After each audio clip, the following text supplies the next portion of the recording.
We're rolling. Reese, lay down. Nice. Sit down. Good. I never said she was trained well. Yeah. Okay. He's trained, just not well. Yeah, exactly. All right. Hey, I'm Diggity Ding, and it's the interview podcast. 5, 1, 3. I'm here with Jordan Frank. What's up, buddy? You taught me one chord. I think I'm a legend now. Yeah, 100%. I taught you 2 chords. I told you. I want up here. I want to be, like I said earlier on one of my podcasts, I want to get famous enough that I can comfortably be outside with my titties out, with no shame. Big man titties, and I feel like a ukulele. Holding a ukulele with it. Holding a ukulele. Only appropriate. And singing somewhere over the 100%. Yeah. Ooh, no, just kidding. So how you been, man? You just got back from Amsterdam. Yeah, Amsterdam was a trip, dude. It was a trip. I know you were sending me those clips, and the bars were just singing along. So do they primarily speak English over there? Yeah, sometimes they'll come up to you and start speaking in Dutch, and I'm like, I'm American. They go, oh, okay, do you know how to play this song? And then they'll just go right into English. Switch? Yeah. Oh, that's awesome, man. Oh, by the way, I mean, thanks for the hat today. These Jordan Frank hats. Yes, just sir. Randomly matched my outfit. I didn't even realize we that. were in sync today, I guess. No Diddy. But you can get these hats. Oh, we're going to get these hats, dude. I just have them at home, so I got them from his house. Yeah, he got them from my house. In a box. I'll deliver them to you, or if you DM me your address, I can send them to you. But they're $25. Yeah. See, this is the growth of an artist. You know, he brands himself. He invests in his merch. You really try and capitalize on the opportunities that you're given. Thank you. And even when you're not playing, you're still trying to hustle and get your name out there. So that is very commendable. Yeah. Yeah, man. And I think that's just years in the game, right? Yeah, God, I think I'm at like 17 years or something like 17 that. That's Maybe great. 18. If I think about it, I started, let's see, 2000 and I graduated college, which is a good thing. Good job. Where'd you go? Rollins in Orlando, Florida. Never heard of it, but good job. It's liberal arts. Yeah. I was going to say that. You got this liberal arts It's a degree. liberal arts degree. Yeah. In 2006, and then I cut my first 3-song EP as a senior there.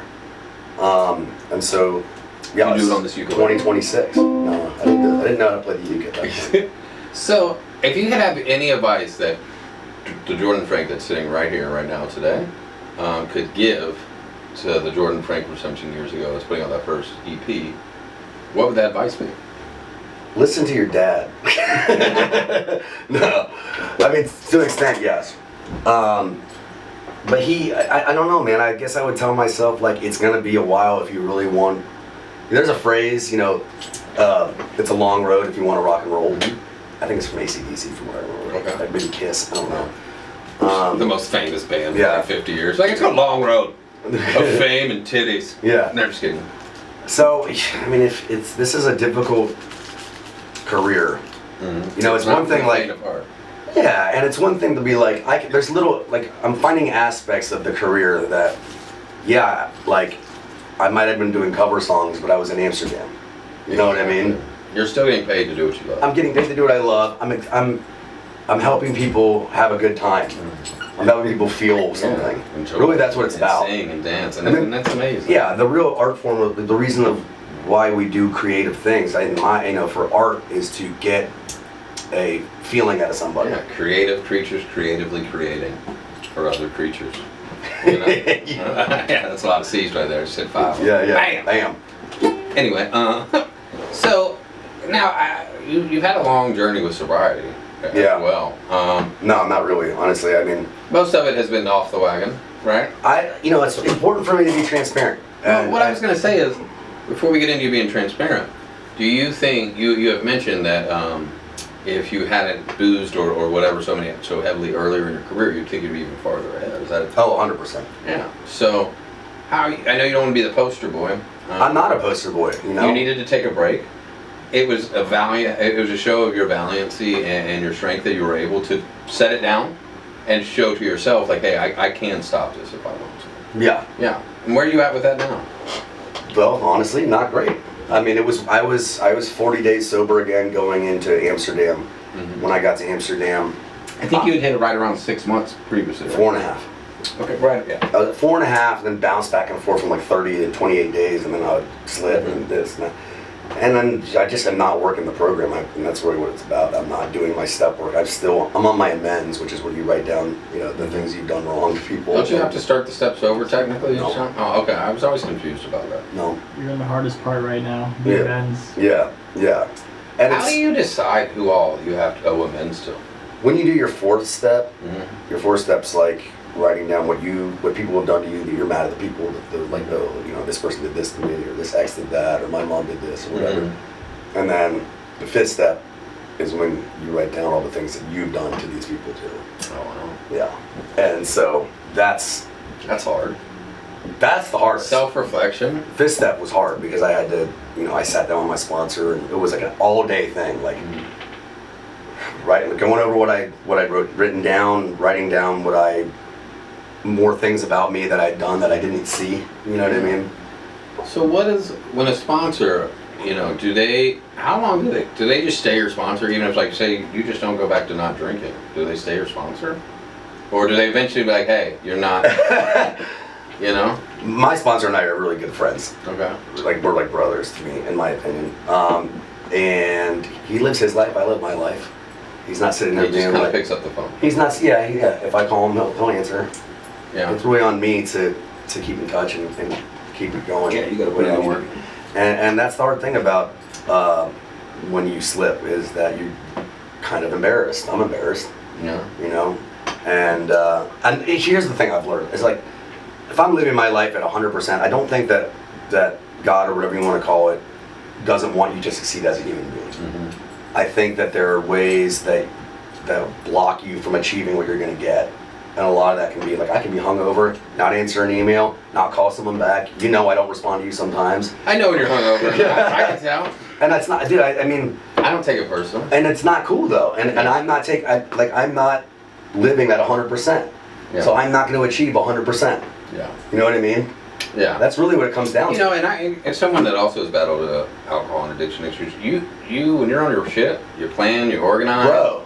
If you go on that bender or relapse or off the wagon, whatever they want to call it, fuck all my plans, fuck all my appointments, It's fuck all selfish. my friends. I'm sitting in my room, or I'm making a fool of myself out in public. It's selfish. It's what it is. And for me personally, like, at least I feel like when you do it, you're out traveling or you're doing these shows, and you get caught up in there, and you're maybe able to leave it there. Like me, when I isolate myself in a room. Yeah. I'm not hanging out with anyone. I'm not working on anything creatively. Yeah. I'm sitting in a chair, playing solitaire for hours, debating if I want to piss in a cup in my room or am I going to take that trek downstairs. Like, that's how deep you get. And in that moment, you're like, this is fine. This is totally normal. Mhm. No, it's not. It's not. And I guess, where does Jordan go now? Do we write a story, more songs? Jordan's got to get his shit together again. Yeah. Again. Do you want to right now, or you're gonna fuck around for a little bit longer? No, because I don't. Look, there's like 5 hours of the night that's fun and fucking around, or like 3 or something like that. You know what I mean? They could be some great. And the rest sucks. That's For the fair. most part, I mean, I don't know. I mean, like I said, when I went to Amsterdam, I wasn't planning on doing it. I was nervous. Yeah. I was nervous as shit the day I got there, and I did a shot of tequila. I remember it, and I started getting a little drunk, and being drunk after like 40 days again sober, it's weird. It doesn't feel good. Mm-hmm. And then maybe like 2 days later, it was like I was just drinking when I was there. Yeah. And it was like I got past the threshold of like, ooh, that feels uncomfortable, to like, all right, I'm drunk again. Yeah, because you're in a bar setting, everybody's there having a good time. I was playing for 6 hours a night. Yeah, It's a is- shit ton. First of all, that's insane. Yeah. That is insane. It was 10:30 until, so it was 10 to, so Tuesday, Wednesday, Thursday was 10 p.m. until 2:45 in the morning. I would do an hour set, 15-minute break, 45-minute set, 15-minute break, 45-minute set, 15-minute break, 45-minute set, 15-minute break, 45-minute That's set. insane. That's just barely one day. enough to like piss and smoke a cigarette. Yeah, You know what I mean? That's what I would do. Yeah. Now I will tell you, you did tell me something funny, and like you get this, you're like, this is just like in America, and you're like, show me a clip, and there's all these people singing in unison. Jordan's the man. You're like, you step off stage, and no one acts like, you're not a human being. Yeah, anymore. yeah. What are you doing while you're talking to me? Yeah. Yeah. I'm like, oh, thanks for How enjoying the do you- show, and they're just like, mentally, how do you deal with that? Do you learn to not take it it personally? kind of sucks. I mean, there's been times, anybody who's done this knows if you're on stage, you're the man, and the moment you step off of it, Yeah. you're not on stage, so they're not looking at you like that. You're somewhere else. Yeah. You know what I mean? Who's that guy? Like, did you see me? Yeah. Like you have to like nip your narcissism in the ass. Yeah. You're like, hey, did you see me up there? Like, Yeah. Did I sound good? did you enjoy the show? Like, who the fuck are you? Yeah. I got you, man. Well, this is the Interview Podcast 513. This is a Spin Bin Magazine Takeover Edition. I'm here with Jordan and Frank. We're going to take a short break. Get a word from our sponsors, and we'll be right back. You need to switch batteries? Yeah, I do. Do you want to form an alliance with me? Absolutely, I do. Good. Excellent.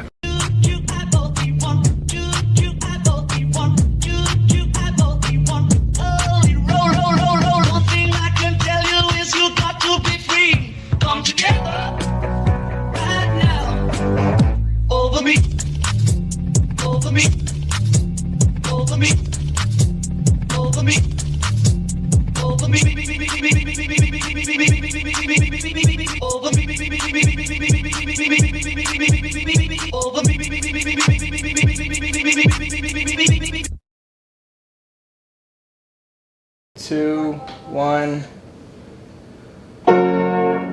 Oh, Amsterdam, you're really something else.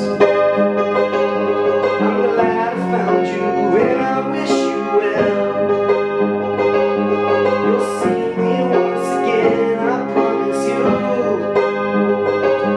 Oh, Amsterdam, I won't soon forget you.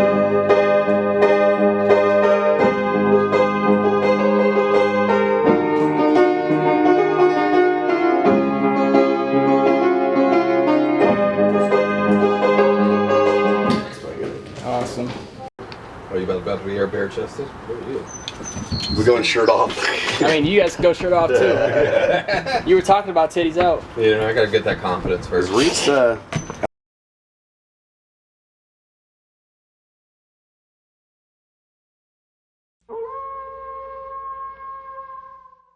Boy, it's your boy Diggity Dean Dane Sampson. We're fresh off our break, and we are putting it out there. We are looking for sponsorships for the podcast for our Open Mic Industry Night.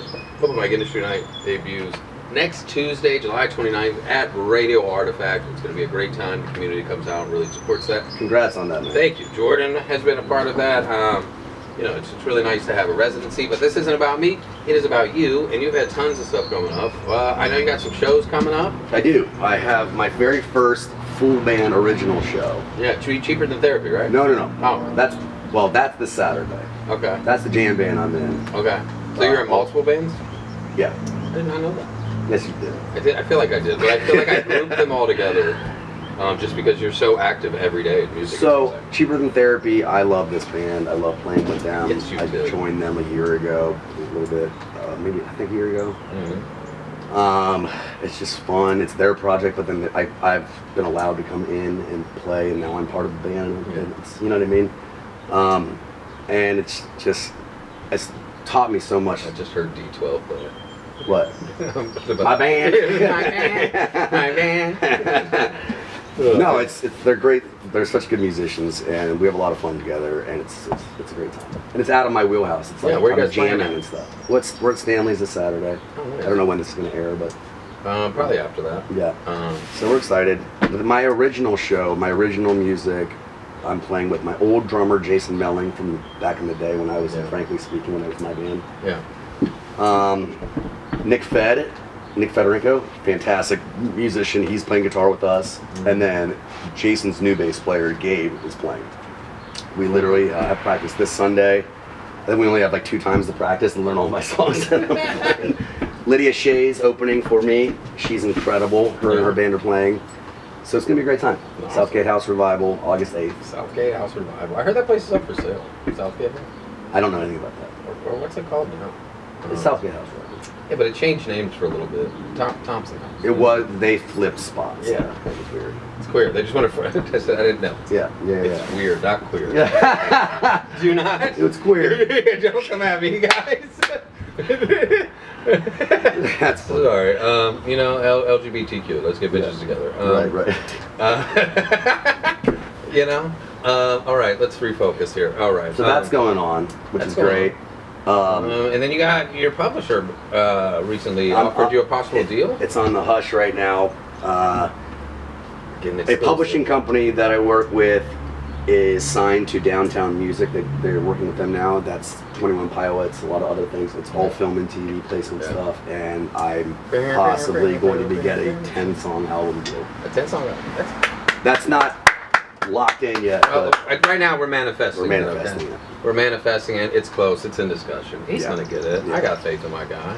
And I can't let that slip. I got. No, yeah, you gotta focus. That's 10 songs I got to write and record. Yeah. How long do you think you get to do that? Well, I'm traveling so much, so like I'm here for 4 months, and then first half of November I'm going to the Poconos in PA to play at a piano bar. Then all of December I'll be in Santa Barbara playing at a piano bar, That's and half of March I'll be in Austin, Texas playing at a piano. That's incredible. That is a traveling artist right there. You know what I mean? Even if it's sometimes like a Barnum and Bailey circus. That's a really good way to put it. You know what I mean? Jordan Frake always finds a way to have a stage and a mic in his hand and an audience, and I think that's incredible. Yeah, you talked about some contrast, right? So you were over in Amsterdam, you were playing at like packed house bars, some standing room only. They were singing, and you came home, you had a gig, wasn't a lot of people. And you're like, man, this kind of sucks. How do you deal with those booked shows like that, or those packed houses, and just playing to one audience or a few members of the audience, and keep your confidence and not let it get to you? So sometimes it's pretty surreal because I've done this for so long that I can, when I'm playing, a lot of times you'll talk to other artists too that if you really talk to them about it, they could be in the middle of a song going like, man, no one's paying attention to me. That person's looking at my phone, looking at their phone. Like your subconscious. And you're sitting there playing and you're just like, you're singing, but you're thinking and judging yourself and others and whatever. It's like an out of And it's body like, experience. Yeah, and you kind of be like, shut up, play. Like, just ignore that. Yeah. And you know, there's times when I get down on myself, and I was telling you, I said, you know, I had this gig and no one really cared what I was doing. I even tried to do songs I don't like. Did like Country Roads. I did Country Road. in Amsterdam. They freaking love that song. Really? I don't know why, but I feel like they there's do. a lot of country roads out there. I know. And I did it here, and like maybe 2 people sang along. And then I remember got home and I was kind of down on myself, and I was looking through my own, like someone liked one of my old Amsterdam videos, and I looked at it and I was like, it said Jordan Frank is in the Netherlands, you know, and I had to like look at it and go like, all right, dude, like you've done some cool things here, pretty cool. like kind of get present again. Yeah. Do you ever have, like, for me, like when I'm hosting shows, you know, when I'm having a really good show, I'm really like dialed in, I kind of black out during my time on stage. Yeah. I rarely remember my whole full time on stage. Yeah. Do you think that's common? Yeah. Yeah, I wonder why. Because you're in the moment. You're so immersed in the moment. But like, it's like I'm almost like like that 2 hour, 3 hour window, dude, it zooms by. Yeah. When it's going bad though, does it drag? Oh boy. Oh boy. I call it clock watching. So like I would, back in the day, like it was like some breakup I was going through, and I was playing gigs, and I was playing like, I didn't want to be there. I had anxiety, I was depressed, and I would sit there and play, and you know the audience can feel that, or whatever you're playing in front of can feel that. And you're looking at the clock, and it's like, that song only took 2.5 minutes. Like, goddamn, I got a whole another 3 hours to go, like kind of thing. And again, that's one of those things where you go like, you're entertaining. Yeah. You have to be the entertainer. It's an acting job. For sure. Do you have any good heckler stories? I was setting up in Put-in-Bay, Ohio once, and I was using a looper at the time. I don't really do that much, and I was trying to get everything set up. And this old guy, big beard, yelling at me. He's like, about time you got set up, you pussy. Yeah. And I looked at him, I go, that's funny, your face looks like an unshaven pussy. Oh, wow. And then I played it, and then it was just like Put-in-Bay, dude. It was just like, if you fuck with me, I'll fuck with you. Yeah. And then I played my first song, and it was good. He goes, all right then. Like he was like, okay, you're good. Me and my face are wet now.